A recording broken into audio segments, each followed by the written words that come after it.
Welcome back, everybody. You know, this Shadow's been giving me a run for my money.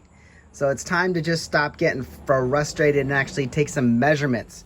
I went to the trusty Honda service manual, and like I said, I'm complaining about having not enough spark being weak. So I reached in there to the electrical section, and we're going to do some testing. So spark plugs are typically about 5.5K range, and we're going to test a couple spark plugs here. I'll eventually test them all, but we'll see if they're good. The ignition coils, we're going to test those. And there you have on the primary terminals with the caps on, like where the spark plug plugs in. You test them there, and then you can test the secondary if that doesn't come out good. That would be the other end of the ignition coil.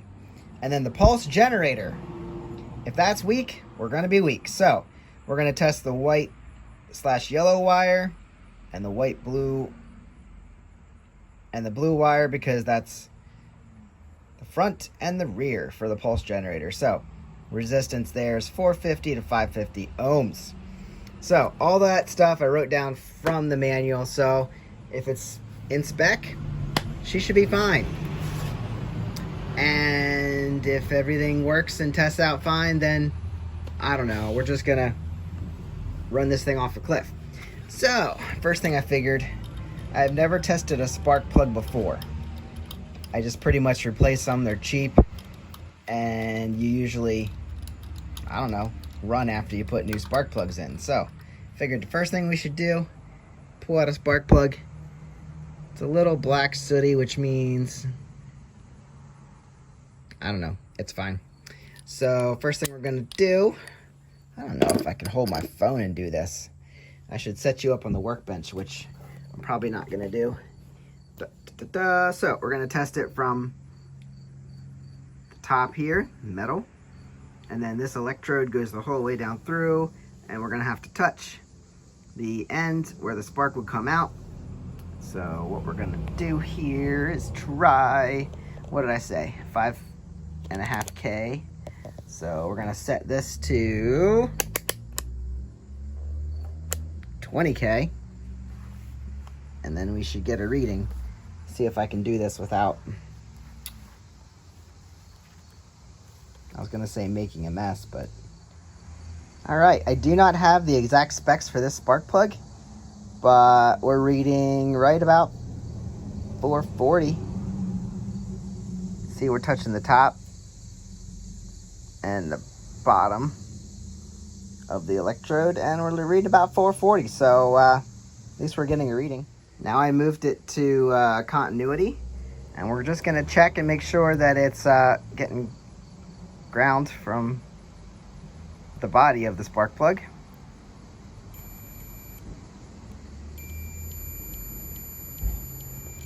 Yep, that's working too. Now I pulled out the other easy one from the other side. We're testing just over 4. So that's 4,000, of course. Maybe these are bad, I don't know. So I'll have to get a new one and see what they test out as. And maybe these are bad. Maybe that's the only problem. I would doubt it, but we'll check it out. All right then, so now that we tested 2 spark plugs and they're in a pretty good range, seems like they would be making less resistance if they're under 5K. So typically 5K would be where you want them to be, and they're making less than 5K. So they're either running too hot, that's a possibility, or I don't know. They seem good. So anyway, we're gonna move on to checking the pulse generator. So we're gonna check white, yellow, and yellow. That's the front one. And white, blue with blue. And that's the rear one. So resistance is 450 to 550. So we're gonna check the resistance here of our pulse generator. So if you need to look for it, pulse generator, there are 3 plugs in this bracket here, I believe. 1, 2, 3 down there. Red one, green one, and the white one on top. So I pulled that out. And if you look, the blue and the blue are on top.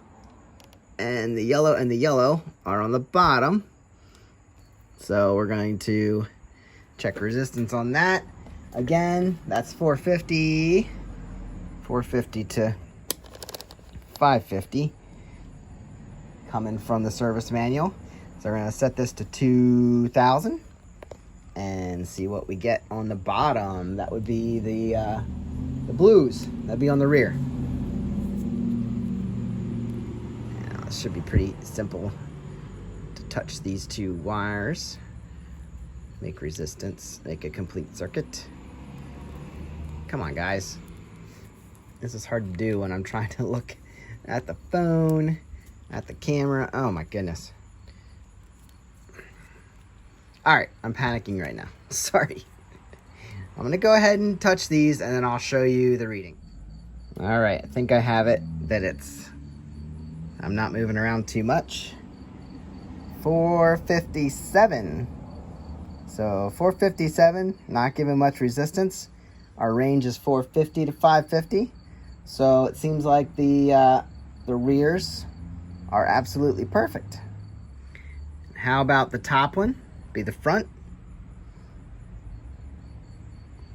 I must have moved.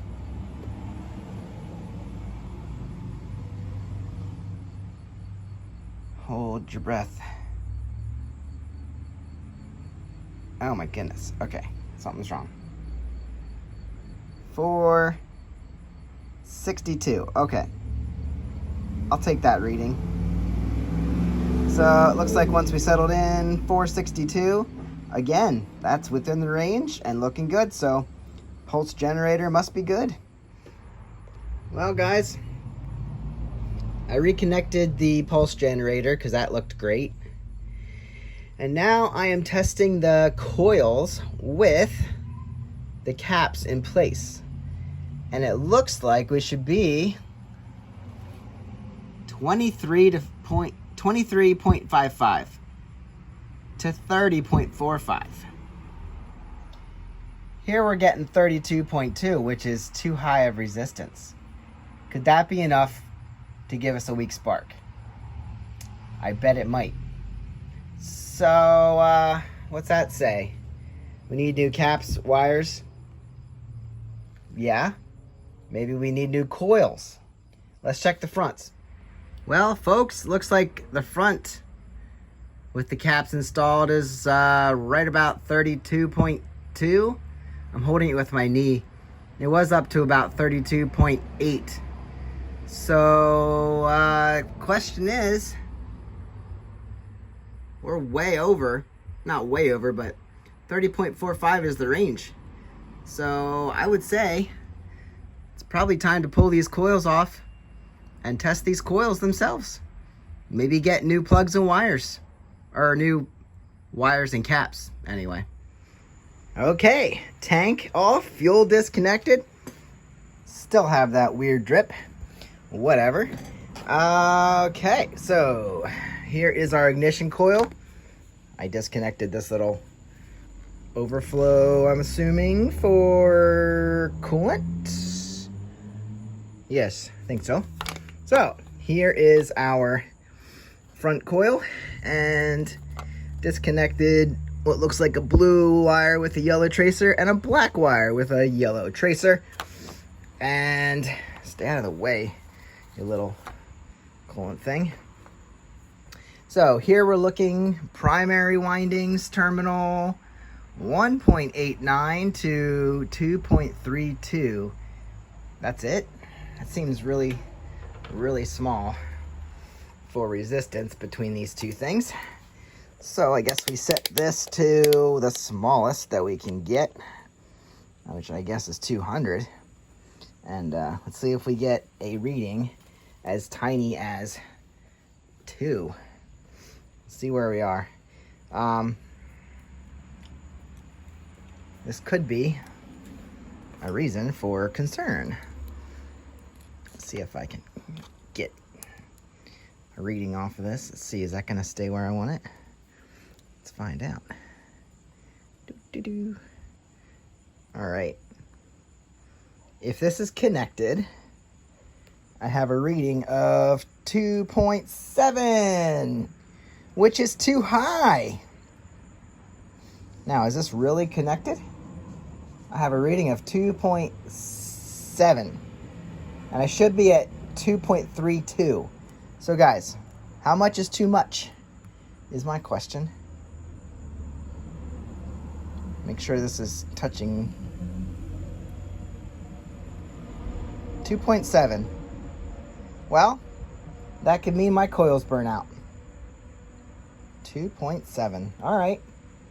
Well, going by the book, it should be from 1.89 to 2.32. So far, ignition coil seems to be the culprit for my light spark. Now, we have a second ignition coil, so we need to check that one too. And that's not hard to get to. It's right here.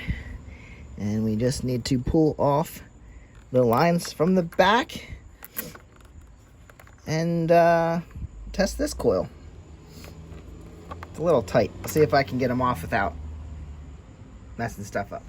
Well, it was easier just to take out the mounting bolts and pull this off. So we have green side that's connected to a yellow-blue trace wire. Get that off. And then we have the other side, which looks to be black. And we have a black wire with a white tracer.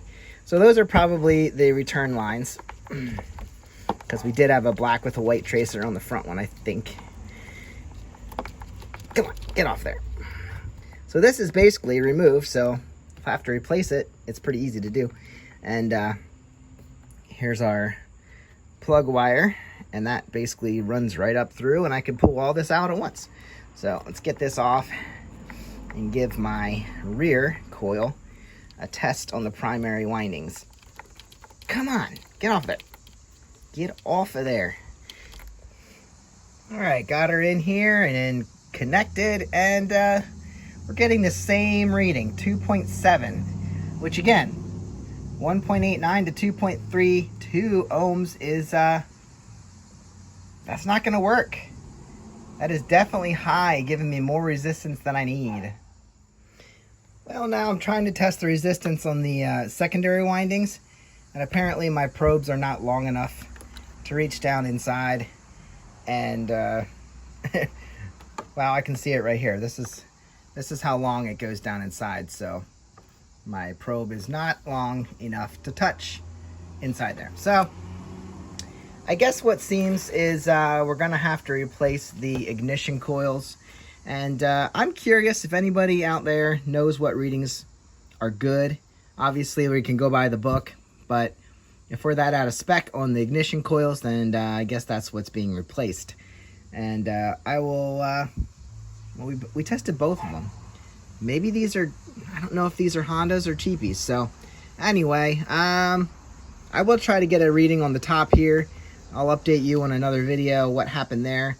But I guess I'm going to look into replacing the coils. And then this responsible, reliable Honda should be back on the road. We basically went over everything else, so shouldn't be an issue with that. Other than that, I guess I'll replace wires and resistors while I'm at it. The resistors are the caps on the end that plug onto your spark plugs. And yeah, I don't know. Just what, if anybody knows, what would cause both ignition coils to go out? What would cause both ignition coils to fail? Because it seems like we have an issue on both cylinders together. So if our pulse generator tests out good, why would the ignition coils be bad? Anyway, that's enough for today. Seems like that's the issue, and I'm going to order up some parts and go from there. Hopefully, that's all we need to know.